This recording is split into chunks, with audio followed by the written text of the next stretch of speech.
yow mi de li ma def nan la koy asgar mëne may sant yàlla ba sa pexe jublu ci mam me li ma def nan la koy asgar mëne may sant yàlla ba sa pexe jublu ci mam me jëkkër du naw la sang la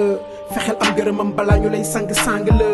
sa mbëgg la neex moo tax ngay dosé xanaa xooluloo Sey rek Amadou mi dëkk ci losé fi ñu am 3 mois ñu jox leen notice ñu buub seeni bagage ku di fa ñu jëm muy lu diis yow mi nekk sa biir gàlle manqué woo daara sa jëkkër di feel say doom li dina saraan ak daara di dang-dangi subaak ngoon addina di la jay ba nga koy jënal goon lépp ngir affaire matérialiste yow mi de porox nga ndax jot ngaa fàtte lépp lu mu la defaloon seen début de mariage waaye tey wex na la xat ni kaani ndaxte di la yoon tegu ko sax tukkatu kaali nga nekk biir nu ngu sin di dund beneen life bëgg a géew gaañu miin goon ak naay yow mi de li ma def nan la koy asgar mëne may sant yàlla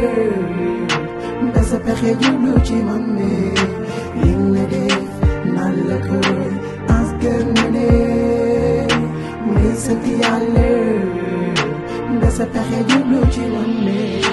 kenn du fooye sentiment jëfandikool sama wax ji te sentiment nit ki la bëgg ba jox la këram amoo fa yem bëgguloo ko yeggee ko na fa yem moo gën nga koy bàyyi muy dund si géeju misère bennoon yi di ko reetaan ñoom tonto ak ñoom sa yeer boîte de nuit club plage bu ni ànd ngeen fa di lekk kañam te bu la yàlla defoon soos wala laax aduna du yàgg mukk ba nga ni ko kay ñam bu la say far fekkee restaurant ngeen di reer ñu woolu si pet di la laaj ngay présenté ay frère mbaa mu dox sa side night nga sangu naan ko dama sawarul mu génn gàlle nga sànni sa sër di sabaru am na problème waaye wit am nga problème ndax wit kat boo doylu woon di nga gérer sa life sans problème yow mi de li ma def nan la koy asgar mëne may sant yàlla ba sa pexe jublu ci mam me li ma def nan la koy asgar mëne may sant yàlla